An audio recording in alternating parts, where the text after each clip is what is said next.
took his time thinking about what happened right after, starting with Emmett Long looking at his ice cream cone.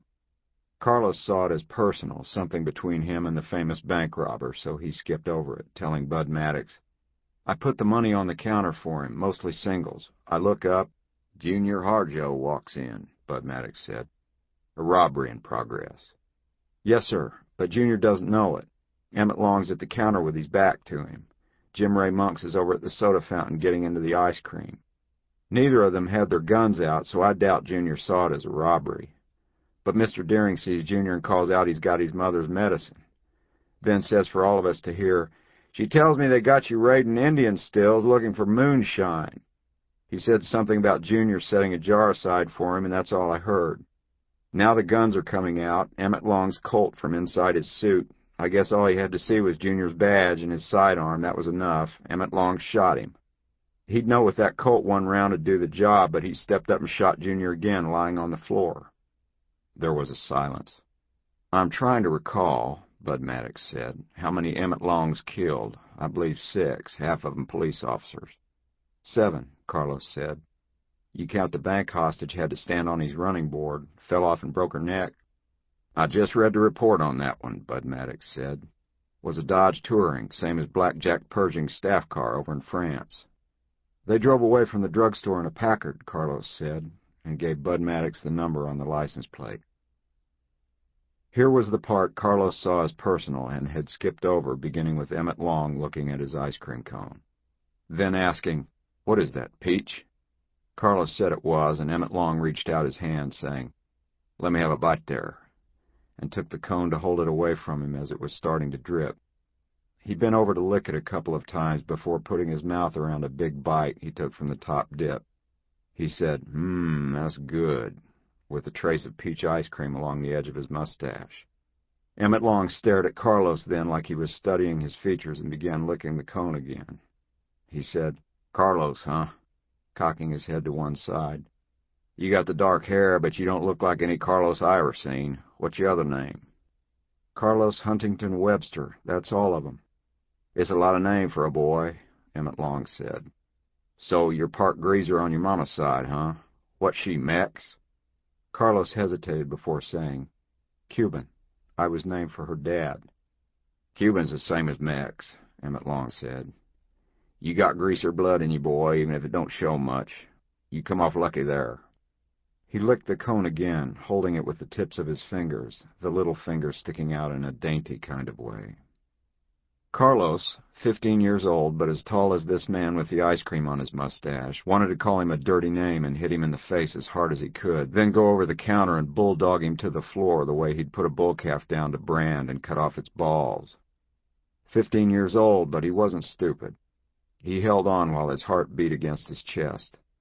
He felt the need to stand up to this man, saying finally, "My dad was a Marine on the battleship Maine when she was blown up in Havana Harbor, February 15th, 1898. He survived, was picked up in the water and thrown in a Spanish prison as a spy. Then when he escaped, he fought the Dons on the side of the insurrectionists, the rebels. He fought them again and was wounded at Guantanamo with Huntington's Marines in that war in Cuba where he met my mother, Gracia Plena Santos." "Sounds like your daddy was a hero," Emmett Long said. "I'm not done," Carlos said. "After the war, my dad came back home and brought my mother with him when Oklahoma was still Indian territory. She died having me, so I never knew her. I never met my dad's mother either. She's Northern Cheyenne, lives on a reservation out at Lame Deer, Montana," saying it in a voice that was slow and calm compared to what he felt inside, saying, "What I want to ask you, if having Indian blood, too, makes me something else besides a greaser," saying it in Emmett Long's face, causing this man with ice cream on his mustache to squint at him.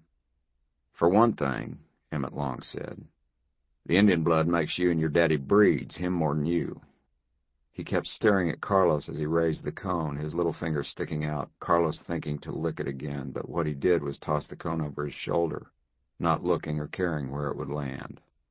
It hit the floor in front of Junior Harjo just then walking in, badge on his tan shirt, revolver on his hip, and Carlos saw the situation turning around. He felt the excitement of these moments, but with some relief, too.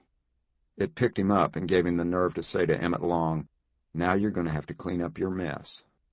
Except Junior wasn't pulling his .38, he was looking at the ice cream on the linoleum, and Mr. Deering was calling to him about his mother's medicine and about raiding stills, and Emmett Long was turning from the counter with the Colt in his hand, firing, shooting Junior Harjo and stepping closer to shoot him again. There was no sign of Mr. Deering. Jim Ray Monks came over to have a look at Junior. Emmett Long laid his Colt on the glass counter, picked up the cash in both hands, and shoved the bills into his coat pockets before looking at Carlos again. "You said something to me. Geronimo come in, and you said something sounded smart aleck." Carlos said, "What'd you kill him for?" Still looking at Junior on the floor. "I want to know what you said to me." The outlaw waited. Carlos looked up, rubbing the back of his hand across his mouth. "I said now you have to clean up your mess, the ice cream on the floor." "That's all?" "It's what I said." Emmett Long kept looking at him. "You had a gun, you'd have shot me, huh? Calling you a greaser. Hell, it's a law of nature. You got any of that blood in you, you're a greaser. I can't help it. It's how it is. Being a breed on top of it, I don't know if that's called anything or not. But you could pass if you want. You look enough white. Hell, call yourself Carl. I won't tell on you." Carlos and his dad lived in a big new house Virgil said was a California bungalow, off the road and into the pecan trees. A house that was all porch across the front and windows in the steep slant of the roof. A house built a few years before with oil money, those wells pumping away on a half section of the property. The rest of it was grays and over 1,000 acres of pecan trees, Virgil's pride, land gathered over the years since coming home from Cuba. He could let the trees go and live high off his oil checks, never work again as long as he lived. Nothing doing. Harvest time, Virgil was out with his crew gathering pecans, swiping at the branches with cane fishing poles. He had Carlos tending the cows, 50, 60 head of cross Brahmas at a time, grazing till they filled out good, and Carlos would drive a bunch at a time to market in the stock trailer.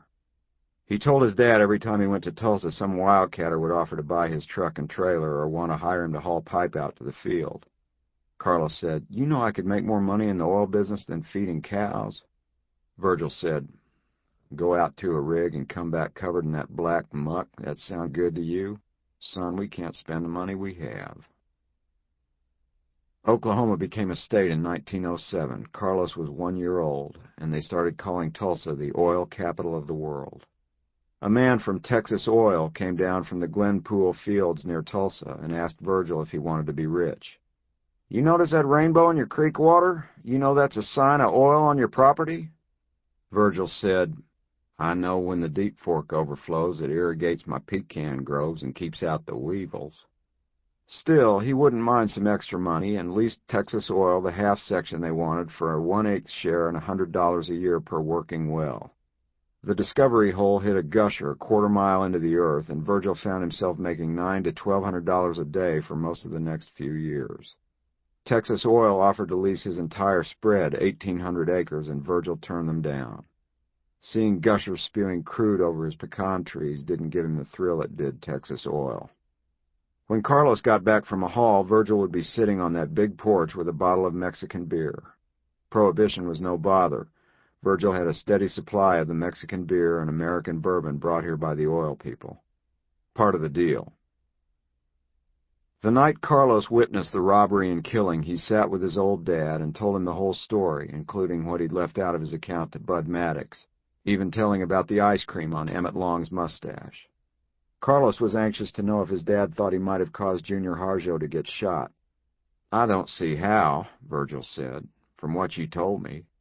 I don't know why you'd even think of it, other than you were right there, and what you're wondering is if you could have prevented him from getting shot." Virgil Webster was 47 years old, a widower since Gracia Plena died in '06, giving him Carlos and requiring Virgil to look for a woman to nurse the child. He found Narcissa Raincrow, 16, a pretty little Creek girl related to Johnson Raincrow, deceased, an outlaw so threatening that peace officers shot him while he was sleeping. Narcissa had lost her own child giving birth, wasn't married, and Virgil hired her on as a wet nurse. By the time little Carlos had lost interest in her breasts, Virgil had acquired an appreciation. Narcissa became their housekeeper now and began sleeping in Virgil's bed.